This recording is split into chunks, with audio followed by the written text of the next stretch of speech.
Before I tell you this story, I need you to do something for me.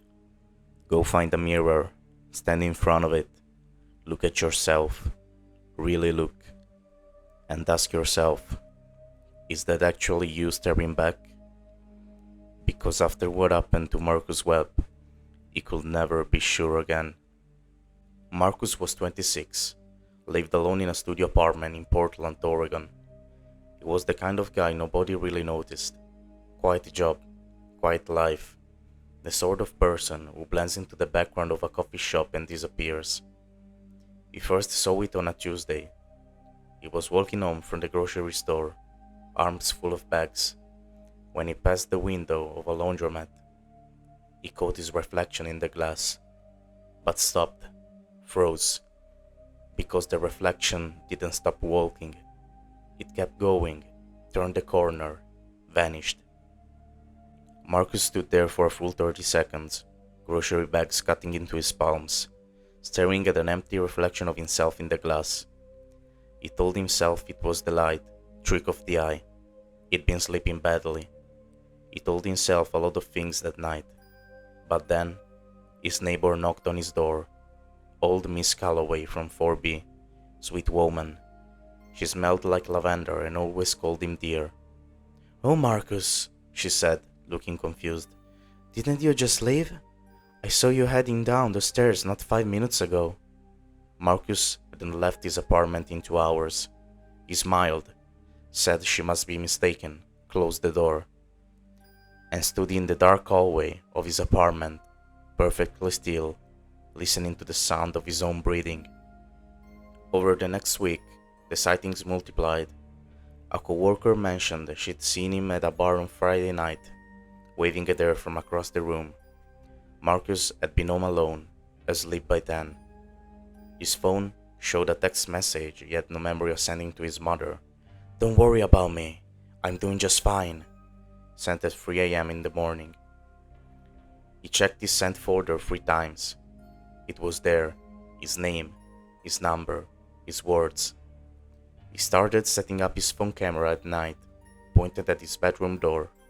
Every morning, he'd fast forward through the footage, heart hammering. For 6 days, nothing. On the 7th morning, he almost skipped the footage entirely. He almost didn't press play. Thank God he did. Or maybe, thank God he didn't.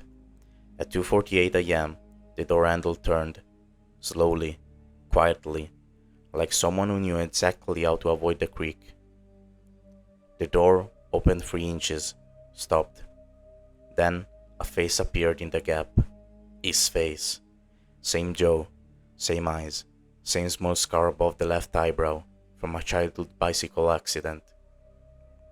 It looked directly into the camera and it smiled.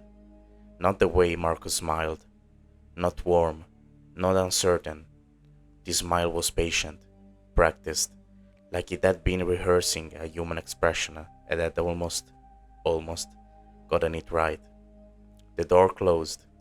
Marcus sat at his kitchen table, watching that 6-second clip on loop for 2 hours. He went online. He needed answers, or at least, he needed to feel like he was doing something. He fell down a rabbit hole of folklore, sleep science, mythology, and he found a thread, old forum. Half the links were dead, but the post was still there, written by someone called Mirror Twin, 1987. The post read, "If you're reading this, you've already seen it. Here's what I know. Here's what keeps you safe. Rule 1. Do not acknowledge it in public. If you see it on the street, look away. Cross the street. If you make eye contact, it learns your expressions. It practices them. Rule 2.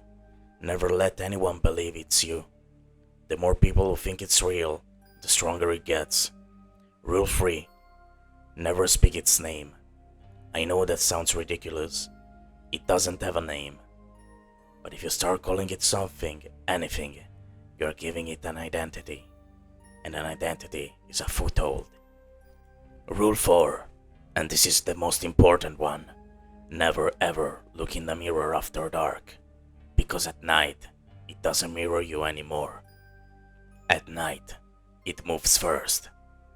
The account had been active since 2019. Marcus sent a message anyway. The reply came back in 4 minutes. I'm so glad you found me. I've been trying to reach you for weeks. Marcus' blood went cold. He hadn't told anyone about the account. He hadn't even created a profile. He'd just been browsing, anonymous. He typed back, "Who is this?" The response, "You know who this is. You've seen me. You just can't admit it yet. We need to talk, Marcus. In person. I know where you live." He should have left the city that night. He didn't. Something kept him there. Stubbornness, maybe. Or maybe it was the thing that folklore always warns about. Morbid curiosity, the need to look. He sat in his apartment and waited. At midnight, there was a knock on the door. 3 knocks, evenly spaced. He walked to the door, passed his eye to the people standing in the hallway under the flickering fluorescent light. Was himself. Same jacket he'd worn last Thursday, same slight hunch of the shoulders, same hair falling across the forehead. But the posture was wrong, too still, the way a person stands still when they're concentrating very hard on standing still. The thing in the hallway turned his head, slowly, and looked directly at the people. It couldn't see him. The glass was one way. There was no way it could know where his eye was. But it looked directly at him, and it said, in his voice, his exact voice, his accent, his rhythm, "I just want to come home, Marcus. You've been outside long enough. It's my turn." He backed away from the door. He didn't breathe. He didn't move. He stood in the center of his apartment and counted to 100, then 200. The knocking didn't come again, but in the morning, his spare key was missing from the hook by the door. Marcus left Portland 3 days later. He doesn't stay anywhere longer than 2 months now. He keeps no routines, changes his appearance regularly, tells nobody where he's going. He sent me this account through an encrypted email with no return address and asked me to share it.